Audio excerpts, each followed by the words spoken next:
me to Talk the Dog, the show where we find a bone to pick and a take to give. These are not hot takes. These is dog takes. Can I talk that dog? What's up? You really like that?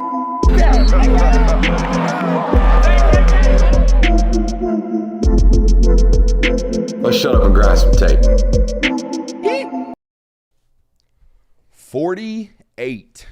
That is our number today. That is a number we are going to open the show with. That is a number that we are going to kind of hammer into your brain to start today's show. 48. That is the number of career passing attempts that the last two 5-stars have had under Kirby Smart.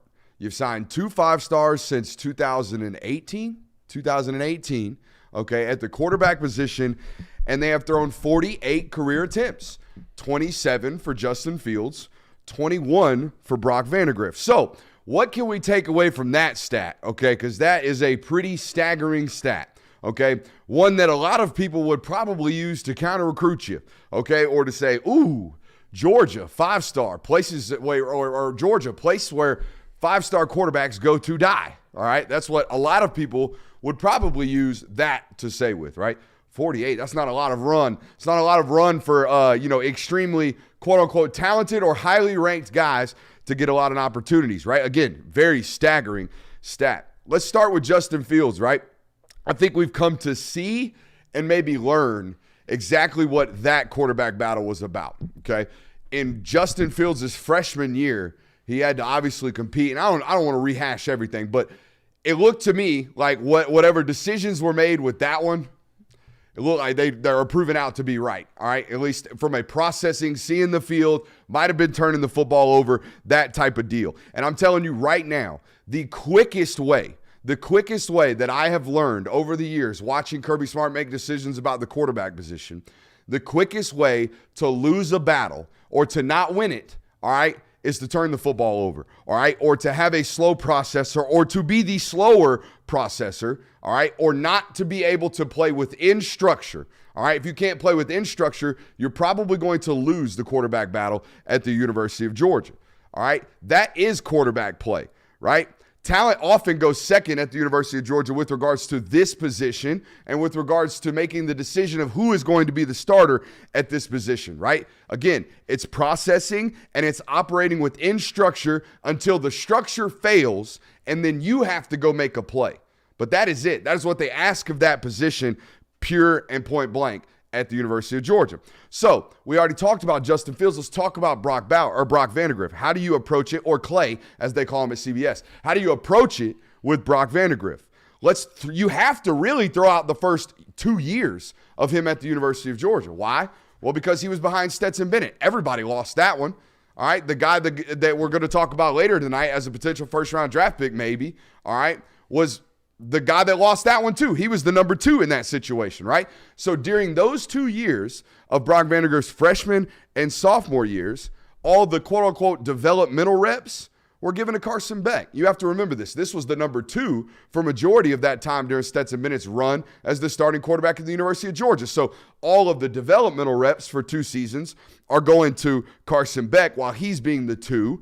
And you're down there left to essentially, during that 2-year stretch, be a 3, which basically in college football means you're the scout team quarterback, all right? And you get to go down there, and yes, you get a great look. You get to see a lot of great football players down there, and you get to, see what you're capable of, if you will, as a quarterback, all right? But it's a tough spot for anyone because the developmental portion of your game, it's really left in your hands, all right? It's down there for you to get better. It's on you. All the extra work is on you. All the extra film work is on you, okay? All the resources, time, and availability dedicated to getting people prepared and developing them to be ready to play, that is derived and given to the 1 and to the 2 for, 65% of the calendar.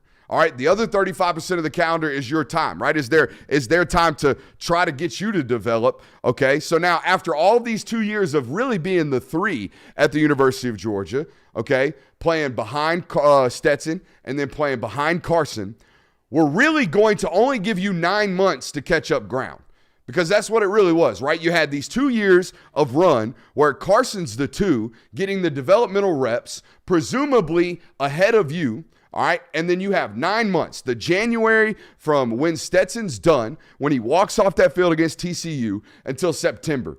That is the time that Brock Vandagriff really had to make up ground on what we have now come to know, what I was telling you I thought I knew about a first-round quarterback in Carson Beck. So when you evaluate Brock Vandagriff's career, when you evaluate the 21 passing attempts, when you evaluate this 5-star that is going to have to go play his college football meaningful snaps elsewhere and not the University of Georgia, man, it's a tough run. It's a tough run to criticize anybody at all, because Stetson Bennett did what he needed to do for start for 2 years and win 2 national titles. And Carson Beck, a future, what we presume to be first-round draft pick, all right, who is an elite processor, by the way, and who clearly makes right decisions and protects the football, a la what he did all year this year, all right, beat you out in what was really a 9-month opportunity. It was a really, really tough run of things for Brock Vandagriff. And I want to say this. We talk about body language a lot on this channel, being able to read it on human beings. In fact, Carson Beck, I remember his freshman year. I don't know if you guys do. I remember showing a clip of him on the road. I think it was Vanderbilt or Kentucky, one of the road games his freshman year, him standing way off on the bench, sitting all by himself, and me saying, ooh, that's a bad look. We got to correct that, right? That's bad body language. Never once did we ever see that from Brock Vandagriff. Not once. When he come running off the field that you guys don't really see, that only credential media gets to see, that only the people that are actually at the games get to see, tremendous body language. Always a team guy. Always a pat on the back guy. Always a jog off the field guy, right? Always doing it the right way. Took all these things in stride, and he will ultimately go on to his next landing spot and his next home in a tremendous, limelight. And one of these, this is damn good dog season. That's what this is. This is damn good dog season. Everybody wants to label, is so-and-so a damn good dog? So-and-so left the program. Do they get DGD status? This guy never started a football game at the University of Georgia.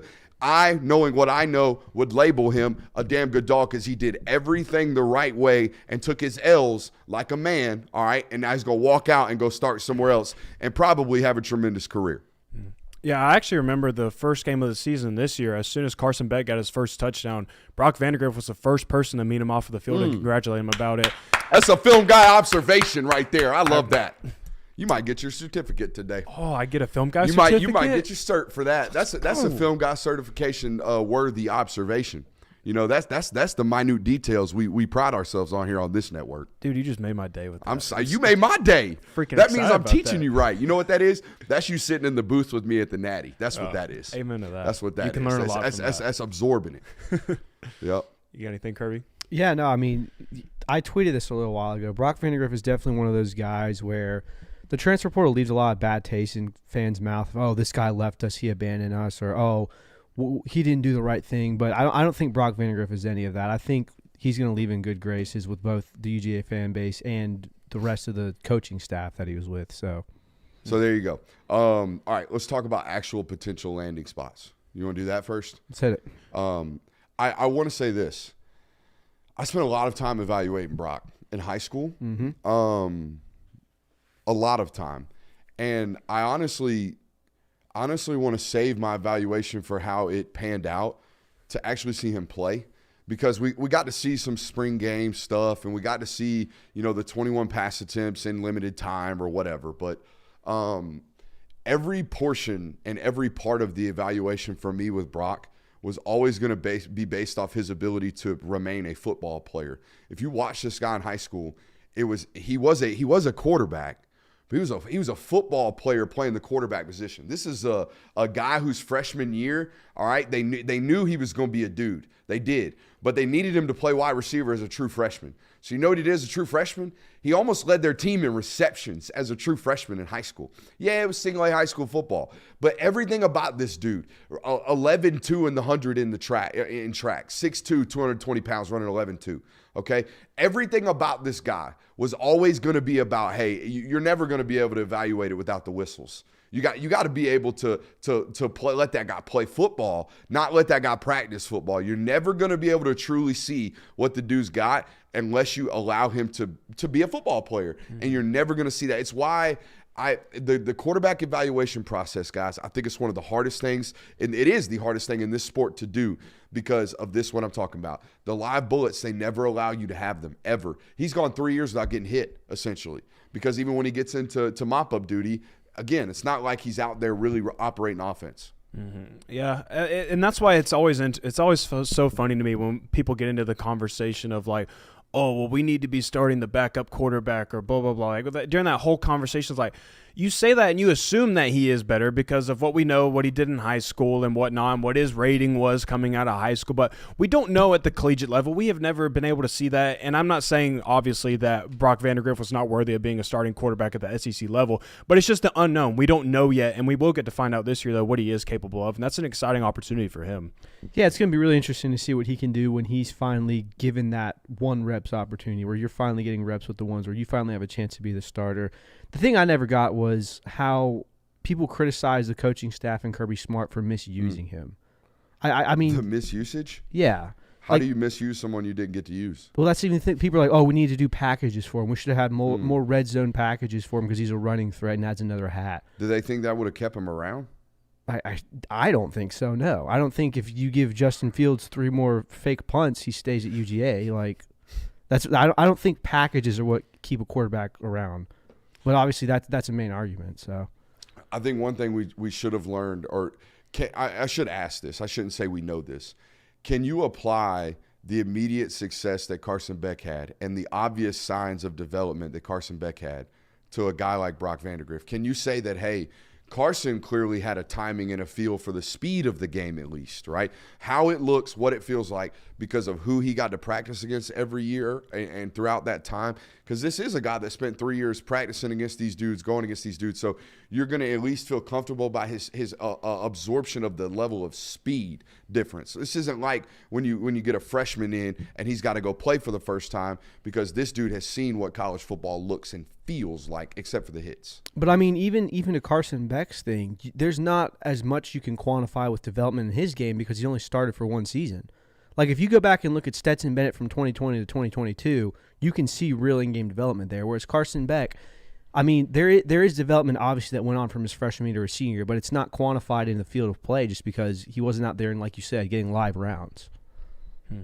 Yeah, it's always hard to judge, especially like, and doing the whole spring game thing too. Like, we get to see him there, but even that doesn't feel like a true in-game scenario of what you're going to see in the fall from them. We get a little bit of taste and flavor of what they are as a college athlete, and each and every year that we see them out there in April, we get a feel of how they've developed over the last year or so. But it's not a true evaluation of like, hey, it's fall, it's Saturday, it's an SEC battle, or you're going down to play Florida in a neutral site football game, one of our biggest rivalries. You don't get a feel for that in a spring game. And those things matter in evaluations and knowing, like, how does those players handle those things? And your last 2 starting quarterbacks have handled those both really well. One thing we heard constantly about the guy, all right, is that the arm is live. All right, we knew that coming out of high school. Yeah. We knew the arm was elite. He had what I call horsepower. It's a term I stole from Trent Dilfer. All right, this isn't arm strength. It's very similar to that. But just the ability to have the raw power to make wow throws or do wow things, Vandergriff still maintains that. He doesn't look as like Adonis-like as he did his senior year of high school. Yeah, I got a picture of him. One of my favorite pictures of an athlete that I've taken, because it was on a really shitty camera and it actually required some like legitimate photography, not just a point and shoot like I get to nowadays with the nice camera. But dude is just, I mean, looks like a safety. I think is how I tweeted. I was like, Georgia's quarterback commit looks like most safeties, because that's the way this dude is physically put together. I would imagine the day he becomes a starter, that's exactly how the build ultimately looks like again. Not saying that he's been, taking it off. But I'm just saying he was playing in a much more, if you get in, you're going to get in for a pro-style quarterback. Wherever he's going next, he's going, I would imagine, as the keynote starter or the guy who's in contention and the main guy who we think is going to be the starter, which means you would tailor an offense around him. Now, where does he land?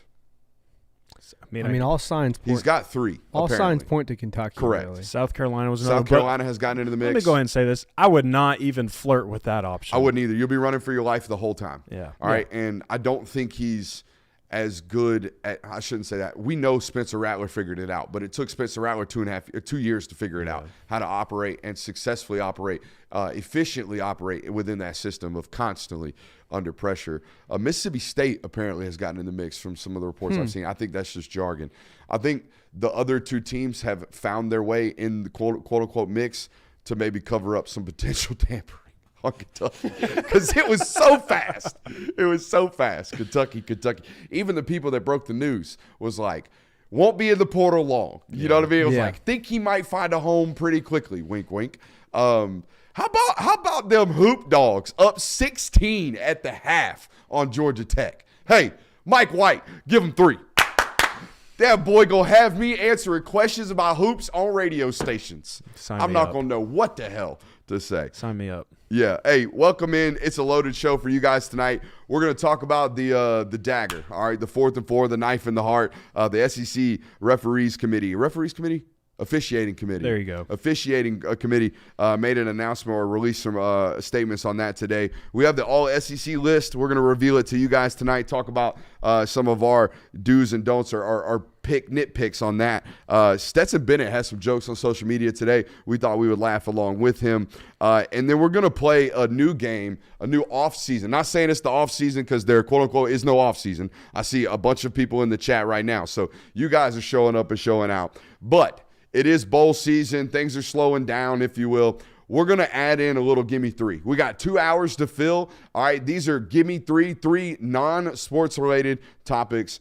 I know some of you guys hate this, but I promise you, hang out with us. We got 2 hours to fill. The worst case, we make you laugh, all right? And that's, that's a good thing. So make sure you're hitting that thumbs up button, like, subscribe, and rate and review. And if you catch us at any portion tonight and you have not, watched us, or you miss any portion of tonight's show, I should say. I've done this read 1,000 times. I don't know why I'm stumbling on it. If you've missed any portion of tonight's broadcast, it is made available on podcast. So as you're driving to work tomorrow morning, you will be able to catch it. Okay. However, wherever you find your podcast, we are available. Make sure you're hitting a 5-star review over there as well. And if you listen to us, I know some of you guys do, make sure you're running over to our YouTube channel and subscribing over there. Make sure you're hitting that thumbs up button. Also want to give a shout out to our friends at Prize Picks. If you use promo code Brooks today, you will get a 100% deposit match. That means you put up to $100. Prize Picks will instantly match you in your account right there with 100 free buckaroos in your account today. Also want to give a quick shout out, promo code Brooks. Quick shout out to our friends over at the Athletic Collection. All the posters you see in the studio today can and will be purchased over at the Athletic Collection. The link is in the description to this YouTube video. That is an NIL play for those athletes. So a portion of those revenues will go directly into the pockets of those football players. All right, boys. Let's get into, you want to do this SEC officiating, responding to this thing? I do. Now, I got to give credit where credit is due because I don't know if y'all know about me, but I'm not one of these like classically trained journalists, all right? I worked really hard and do work really hard to maintain the credibility of a journalist, but it's not something that I went to school to be. It is something that I studied to become outside postgraduate. So when I see some fine reporting like what Chip Towers did today, and say what you want about who employs him, I don't care. All right, I care about the reporting and I care about Chip because he did a great job today. And whenever he did this reporting, okay, however long it took him to do this, but he actually ran down quotes from the SEC officiating office about the 4th and 4 call today and got some quotes from them, direct quotes from the officiating office about the play that everybody is running to social media to complain about. So what do they teach you in journalism school, right? They teach you to find the stories that you know your audience wants to read about, right? Absolutely. Great job, Chip Towers. All right, let's talk about it. Here's the quote directly from this AJC article today. This is in a response to an email requesting direct quote here, an explanation on that very play. Says, quote, this is from the SEC office. Every play is reviewed in the video center, but some are stopped for further review. The play you referenced was reviewed, and it was determined there was not enough evidence to overturn the call and not necessary to stop the play for further review. I got to say this. I think that's a load of shit. Okay? Yes. I think that's a load of shit. I think everyone that looked at that play knew that ball moved unless they were an Alabama fan. And that's okay. You have to survive the ground. That is the terminology of the rule in the rule book. All right? But here's what I also know. And here's what is the main point. I think the statement is kind of horseshit.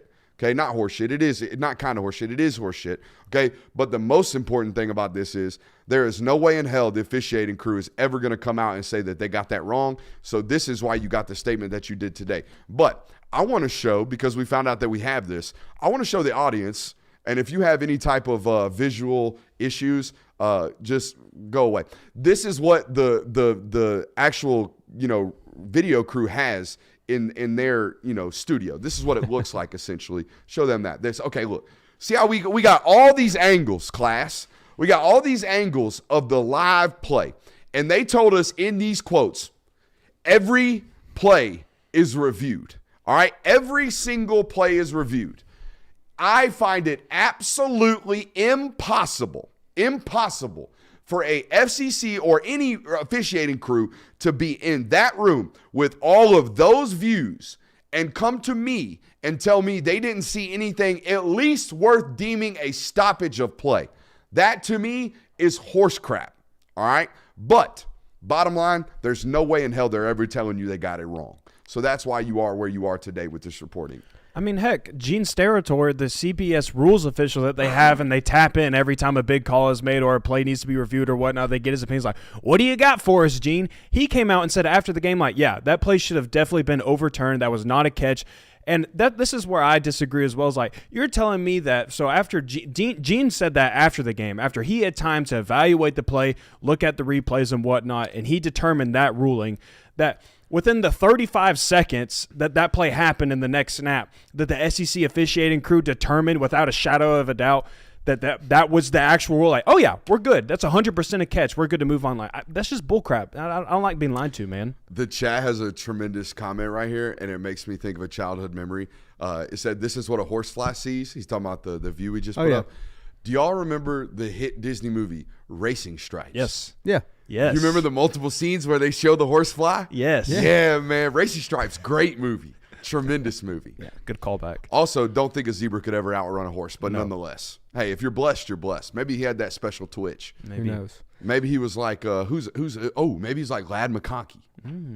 Always getting mislabeled. People thinking, he's just a standard zebra. He's not. That's a comp I never thought I'd hear. Juicy zebra.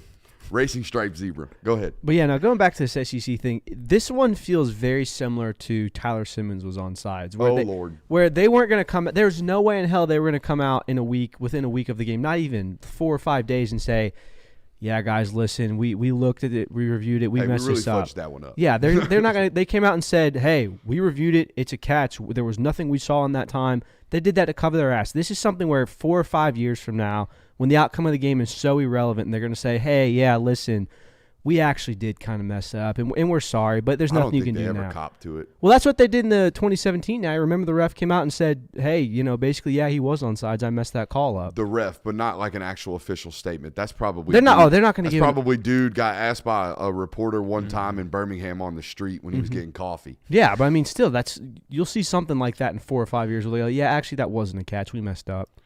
And Alabama fans, because they are in the chat today, by the way. We have found you guys, by the way. If y'all are here, thank you. It's not always – I don't even think we do it biasly. I think we do it really – and I know that's me talking, but not objective here. But I think we do it relatively well in terms of speaking it like it is, not being total homers, even though you guys got a Lad poster behind your head. But, we're paid to do that, so that's not our fault. Yeah. But anyways, for the Bama fans listening to this and for Georgia fans listening to this, that's not the reason you lost the football game. No. It was one of them, all right? I also think it was fitting in that football game prior to the 4th and 4, 3rd and 20 did happen right before that to get them into a 4th and 4. They completed a 16-yard ball on you, all right? On Malachi Starks, your best defensive back, all right? So they did that. And then right after that, they scored a 20-yard touchdown pass to Jermaine Burton when you shouldn't have been giving up inside leverage. So we covered that last night. I don't want you to circle in on this, but it was certainly a monumental play in this football game. Yeah, I mean, you can never break down a football game to one singular play. I mean, there's so many plays, individual plays and moments that happen in a football game to where if you can point it down and you can highlight just one singular moment that you think impacted that football game, then you're wrong. I mean, you were never in a position, in my opinion, to win that football game anyways. There's so many different things that happen. There's 22 players on a football field. It's not just one moment that loses you a game. I mean, if Georgia wins this game, Alabama fans are doing the same thing. We're saying Jalen Miller was never sacked. He wasn't sacked. He wasn't down. Alabama should have been able to at least stay in field goal range, and the game goes differently. So, I mean, it's the team that loses is always the victim of bad officiating, and the team that wins is always the beneficiary. I mean, I understand that, and that doesn't change the fact that there are some bad calls, but. Oh, no way. Hell yeah. Hell yeah. I've been trying to get to that joint for a minute. I might be going to O-line Masterminds this year. Hell yeah. Y'all know what that is? Y'all don't even know what that is. Congratulations. I assume it's some type of big. I'm so football nerdy. I'm more happy for this direct message that I just received than I was when I found out I was credentialed to a national title game. This is O-line Masterminds, man. This is the biggest offensive linemen in the world coming together at a place to just break bread and talk about technique. If that don't sound like my heaven, I don't know what is. So I hope this comes through. Hell yeah. Or maybe this is just we're going to have to read that off air. But nonetheless, that's dope. That's going to be sick. Speaking, any more thoughts on this call, this 4th and 4? No, I mean, it's one of those things that it's going to be talked about for the rest of time as we got cheated out of it. But yeah. Hey, I do want to take this moment while we're talking about O-line Masterminds. I get questions all the time. I even ask questions to coaches like Kirby Smart. How do I become a smarter football person? How do I become a smarter football observer? Seek out coaching clinics like that. Seek out football minds that are constantly talking football, and the ones who aren't talking over you. All right, if you're finding somebody who's talking concepts and they sound like they're speaking Spanish, they're probably not for you. All right, because the ability to take something super complex and make it simple, those are the best teachers, okay? Find them. Not saying we try to be that here. We try to make it nice and simple, but we don't do it full scope all the time. There are people that do a good job of that, and most of them are active coaches because they're having to teach it to high school kids or they're having to teach it to middle school kids, okay? Young people who are just absorbing the game, like older people who are just now absorbing the game. So if you're seeking those things out, find coaching clinics, whether it be on YouTube or whether it be publicly available ones that you can go to. I, to this day, still do it. Okay, I am out here actively seeking coaching clinics because it is something that I need, something that I need to constantly refresh on. Speaking about constantly refreshing, we are constantly trying to do new things. We're constantly trying to do new content. We're constantly trying to do more and more content. I'm trying to be the only person on your television. If you haven't figured that out, I'm letting you in on a secret. All right. I am trying to be the only thing you watch. We are trying to be the only thing you watch. That is the goal, this channel. All right. So what we have tried this fall, and it was the last one this last week, is Friday Nights Mic'd. All right. And I do a lot of content. We do a lot of content. Hell, we are live 8 hours a week on this channel. Okay. Talking college football. I think we do a great job. Everything we do, the film study's great. Everything we do.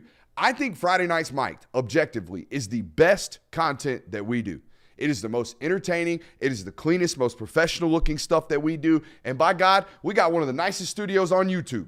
But what we do on Friday Nights Mic'd for this region, okay, especially this local hour, if you care about anything regarding high school football or anything regarding Georgia recruiting, Friday Nights Mic'd is elite. All right. And I felt need to bring it in front of all of you people and tell you that right now because I'm proud of the work and it just don't get loved on. And that's fine. We're going to keep doing it. I'm going to keep investing in it because I love doing it. Have you guys watched Friday Nights Mic'd? Oh, yeah. I always tune in for that one each week.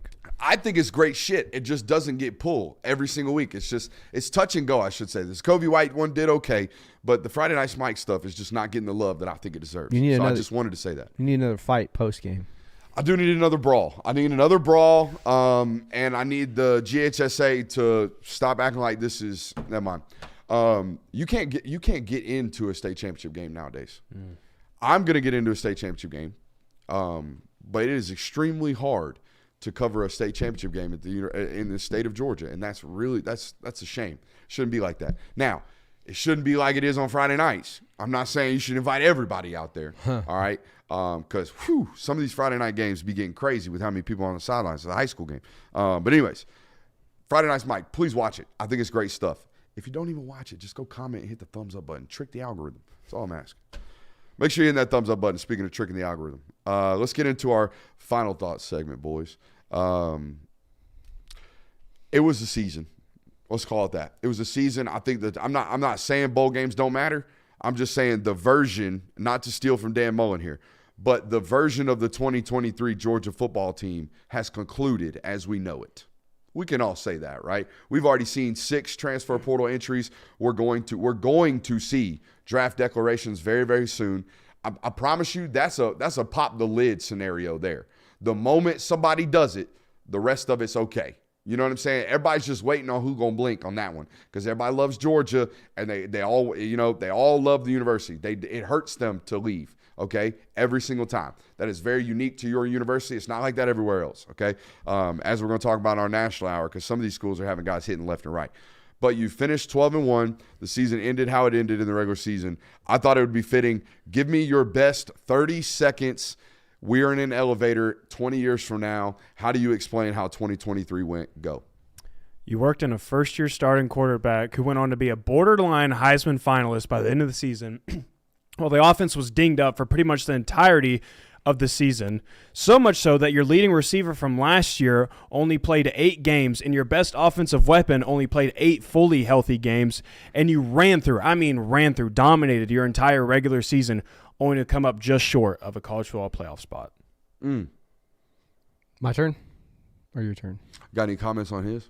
I like it. I like how he did his 20 years from now. That's what's going to happen. You'll basically summarize. Because, I mean, a lot of things like injuries and this player only played 8 games and this game happened swept under the rug in the holistic view of it where it's they went 12-1, they lost to Bama like they usually do. I mean, there's a lot of things that go into a season like that. So I don't think you filled the full 30. I think it was about 20 seconds. You definitely encapsulated what happened. I don't know if you got how we got here. What do you got? So I did mine a little differently. I wanted to say you go back in time and tell someone about this. Okay. So you'll say 2018 or something. Okay. So you sit down in Georgia fan and say, hey, listen, the 2023 season is going to be really good. You're going to start a senior quarterback who's going to ball out. He's going to have one of the best seasons in Georgia football history. You're going to have the best tight end in college football arguably ever. You're going to be favored in every single game you play. You're going to be number 1 for the majority of the season. You're going to be in some really good games. You're going to have a really close game against Auburn. You're going to have a close game against Georgia Tech. Be in some really good environments. You're going to be in a raucous Knoxville Stadium. But after all that, you're going to fall short of a three-peat. And then I just walk away. Oh, he's just breaking hearts. That's not breaking hearts, dude. Actually, dude, you're gonna have that guy going, wait, he say 3-peat? Yeah. That means we won 2. Yeah. Yeah, so you're going to leave him with a swift kick in the nuts and a kiss on the cheek. So, I mean, it's a disappointing season, but when you look at the run that you've been on, if you told a UGA fan this is what you'd have 5 years ago, sign me up, please. Absolutely. See, this is why you guys are good at your jobs, okay? Because I got a little bit of both of you in here. All right, here we go. Final thoughts. You entered the season having won 2 titles, but more importantly, over those span of those 2 years, you lost an offensive coordinator and a defensive coordinator and 25 players to the NFL draft over that time period.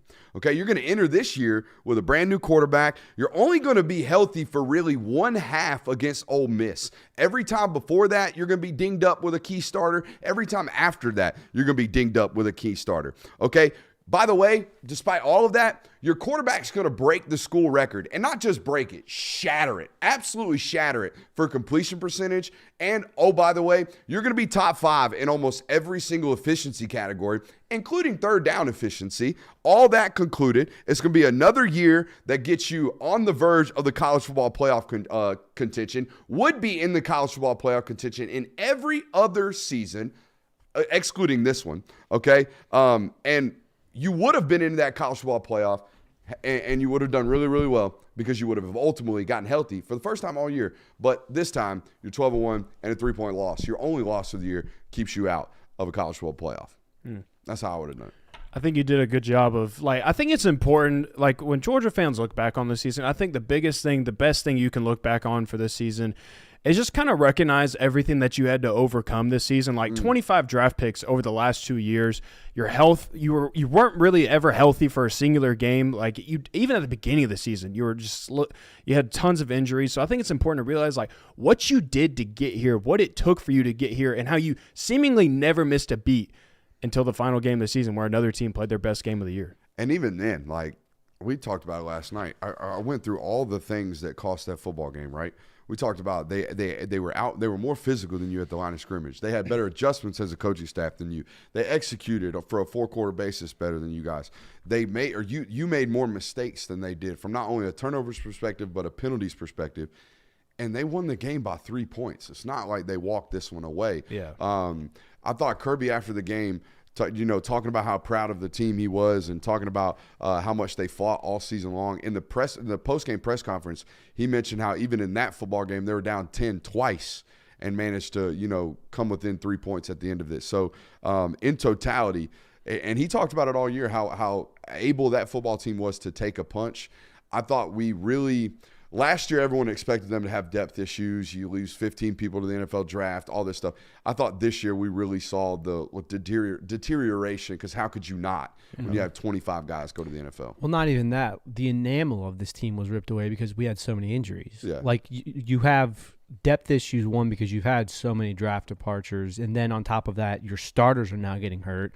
It wasn't a full team, and it looked that way, and it was still one of the best teams in the country. So, Yeah, I mean – don't be down on it, man. I mean, heck, you got closer than a lot of other people did. A lot of people would still rather be a Georgia fan this season than some of their own teams.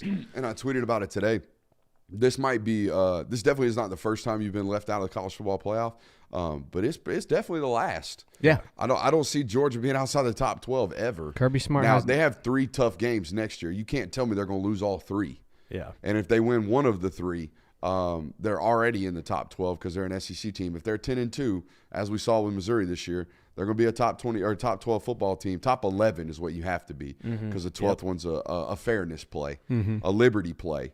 We're going to see how that one goes. We're going to see how that one goes against Oregon this year. That's going to be nice and fun, I would imagine. I mean, that might not even be a thing next year because they're going to have to rewrite the whole rule book for it because there's no Power 5 anymore. I mean, don't know what they're gonna do I there. mean, if Liberty goes in and gets their shit kicked in this year, they're going to be like, maybe we don't need Group of 5 teams in there. Maybe they don't. We have a segment. I don't want to spoil it. We have a segment coming up. I think they should do with the bowl games what we're ultimately going to do, which is save bowl games by just giving us good matchups, not giving us bowl-fitting matchups, which is what they do now. Now they're like, ooh, Gasparilla Bowl. Let's go get an ACC team and a Big Ten team. Okay, these are the 2 teams will make a good matchup. Ooh, those 2 teams play within the next 12 months or played this time last year. We can't do that one, so let's go do that. Bull crap. All right, I think if you want to save the bowl system, you get into it a little bit differently. But no, Georgia never outside the top 12, I would imagine, under the Kirby Smart regime. Haven't been since 2016, his first year. I was about to say. I don't think they've been outside the top 10 since his first year. Georgia's guaranteed to make the top 12 unless they go 8-4. I think 9-3 is the line. I think if you're 9-3, you're probably out. You're holding your breath.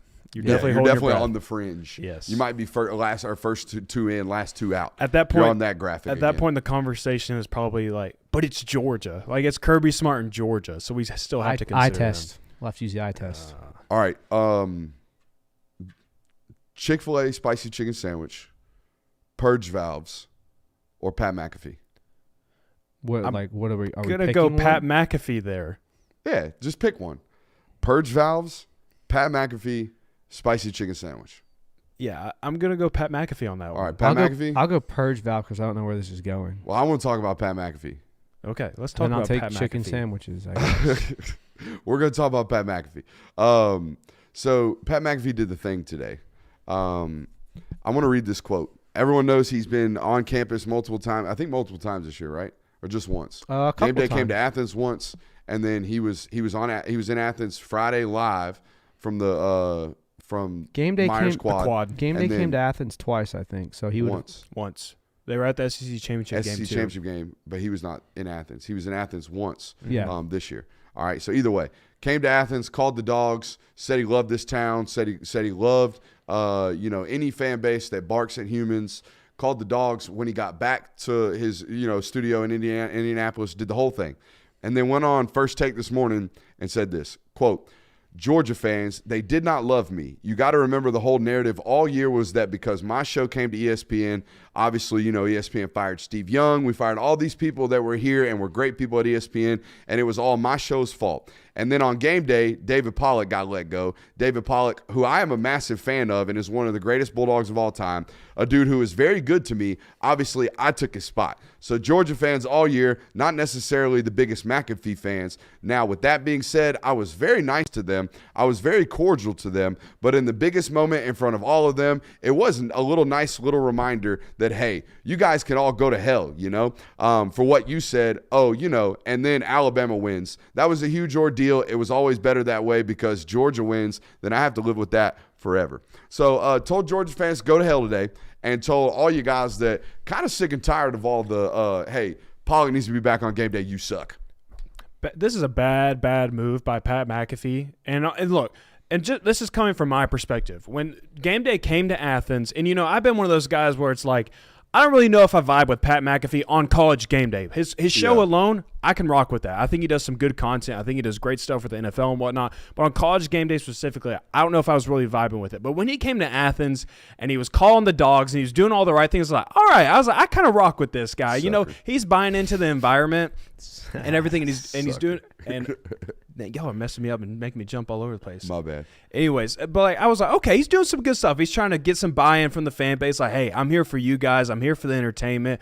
I love what you guys are doing here. And then he even does, and I know he does it in a different fashion at the SEC championship game because he calls the dogs and he picks Bama to win. But then to come out here and tell him to go to hell, like, bro, what are you doing? Like, why are we doing this? You did a great job with yourself of building yourself up and leaving like somewhat of a good taste in their mouth, and now it's just all like gone to hell, I guess. He told you to go to hell. I know. He's so good at his job. He is.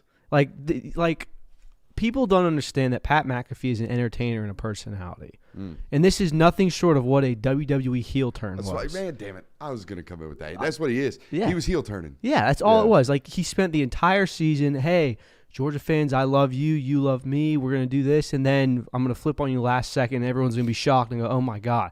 Now, some people think that Pat McAfee genuinely hates Georgia fans. And I don't know what was said to him while he was on there. I've heard people say, oh, you're the reason Pollack got fired. They were rude to him about that. Probably wasn't cool. But I feel like Pat McAfee always planned on doing this. Yeah, he is a notorious WWE fan. Yeah, he is a historian of the thing, of the sport. I guess you could call it a sport. A historian of the entertainment spectacle that is wrestling. Yeah, and this is wrestling heel 101. Absolutely, you make somebody love you, and then you tell them to go F themselves on national television. Yeah, and it gets engagement because now everyone's talking about Pat McAfee. It gets the people going. Well, to be fair, he did tell a story about a Georgia fan at an Athens restaurant telling him that was rude as hell. This is David Pollack's town. You need to get out of here. Yeah, that was kind of rude. Not gonna lie. Also, you know what? But I would probably hold it. She was definitely named Patty May. Right? I would probably hold a grudge too against that. Are we sure she was real? Oh yeah, that's a good point. Like, are we sure it's not all cap and hat? I believe it. Yeah, I do too. I'm not saying. I can see her. I can see exactly what she looks like. She probably had a little cardigan over. Okay, carried a purse on her shoulder. She walked over there nice and slow with her shoulders shrumped over, and she was like, Mr. McAfee. She probably said, Mr. McAfee. And then she said, what you did to David Pollack was just gross. Mm-hmm. You need to get out of here. This is a Pollack town. And her name was definitely Patty May. This is 100%. This is the same vibes I get from Tennessee fans and Georgia Tech fans. I go, every time I came to Athens, I was spit on and I had bottles thrown at me and I was cussed at and they yelled at my children. Like, that, I don't think any of that happened. I think Pat McAfee made that story up to kind of justify this heel turn, which is fine. I don't hate what he did. You think he made it up? I think there's a high possibility he did. I'm not calling coming from a guy who we constantly accuse of taking the other stance just to do so. You're calling into question his legitimacy. Yeah. Okay, that's fair. One of the main reasons why I believe it is because of who David Pollack is. Like, where Georgia fans place him in the legacy of Georgia football. I mean, he's top 5. That's Georgia fans love them some David Pollack, and for them to have that stripped away from them, like you had Maria Taylor and David Pollack, and now you don't have a single former Bulldog up on College Game. Like, definitely, I mean, we've seen it all season. Georgia fans, every time game day's on Saturday, it's like, oh, I'm not watching game day because David Pollack's not on there, and I'm not listening to Pat McAfee. I could definitely see a Georgia fan coming up to him, given the opportunity. Yeah, I can definitely see it happening, but who knows if it happens. Game day does miss Pollack. Yeah. I've got some game day observations. I saved them. I still haven't used them. There's one guy on the desk. Okay, this bothers me because I like to watch people work. If they got jobs that I want, or if they got jobs I aspire to have, or if they got careers that I look at and admire, I want to watch. I want to see what's happening. I want to see why you got your juice, who you are, what you are. All right, I'm going to tell you right now, I can't name names because you're going to know who I don't like or who I didn't observe and didn't think fondly of. But there is a guy on that desk, and maybe I just caught him that day, but I've been to game day 3 or 4 times to make this observation. There is a guy on that desk that works obviously way less harder than everybody else on the desk.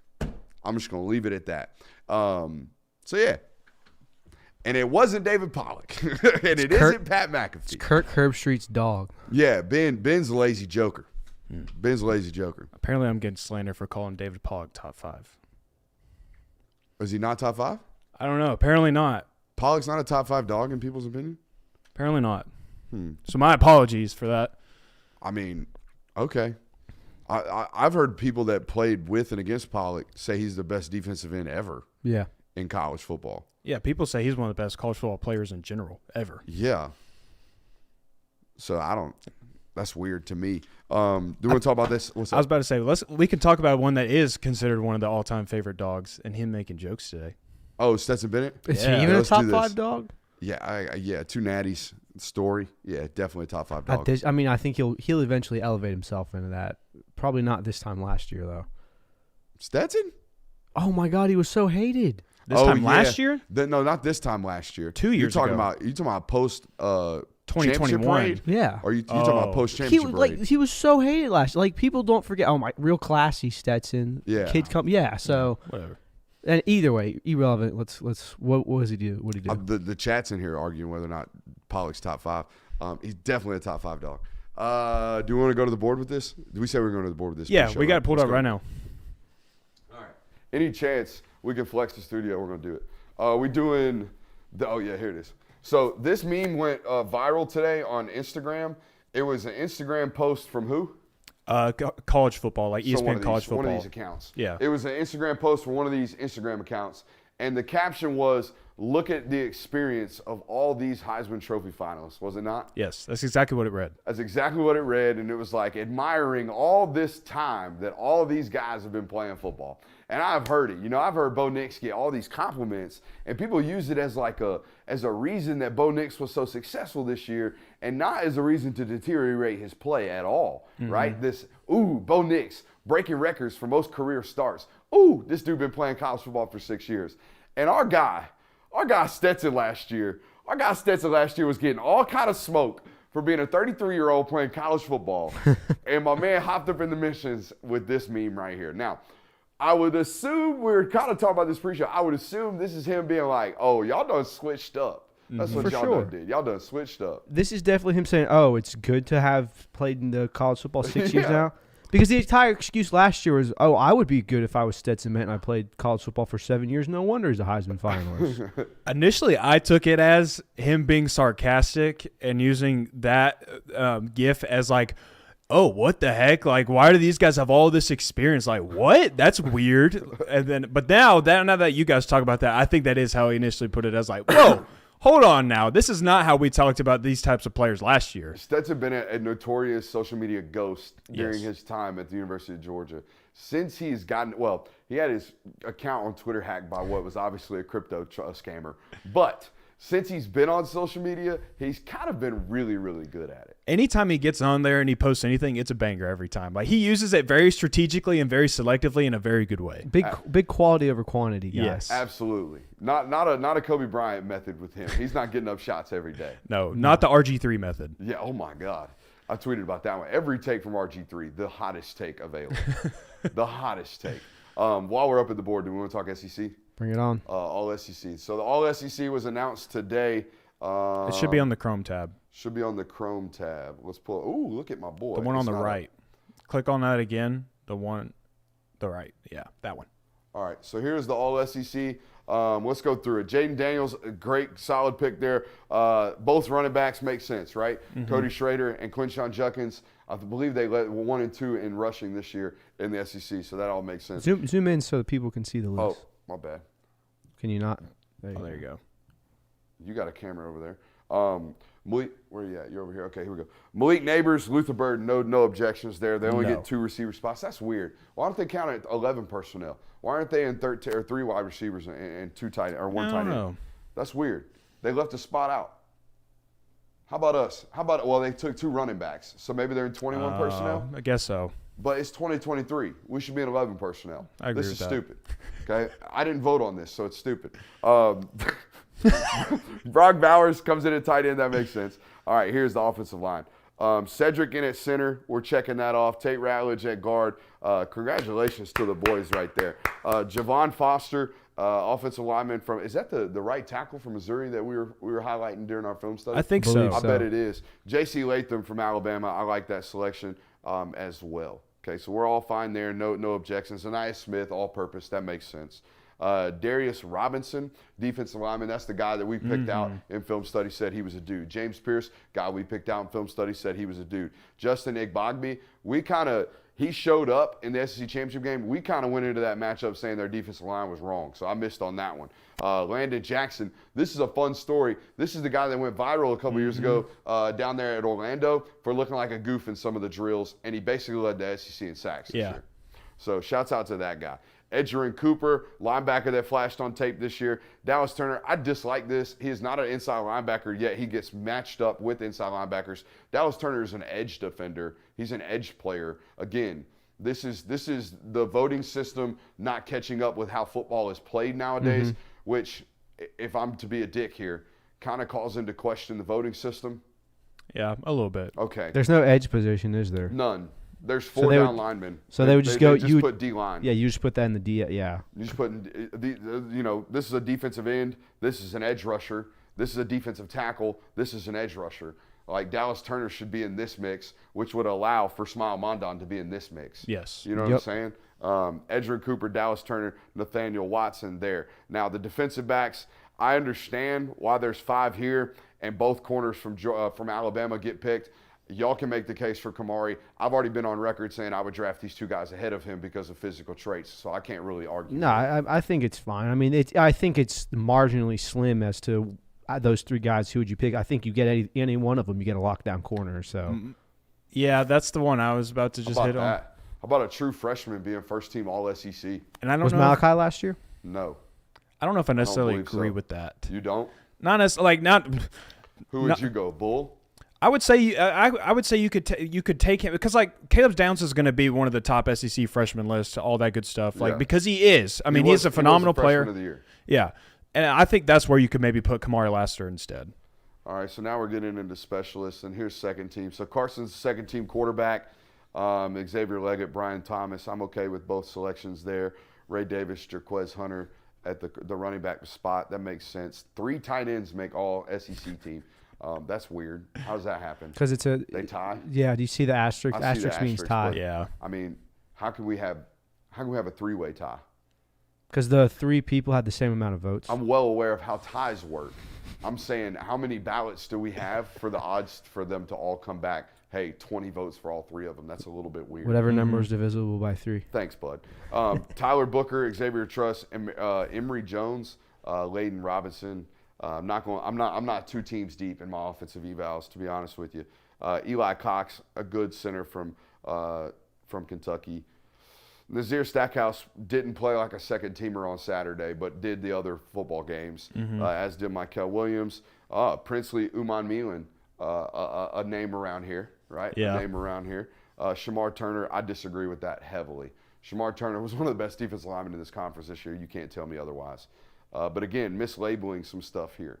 Okay, Harold Perkins is a traditional linebacker nowadays, as is Smile Mondon.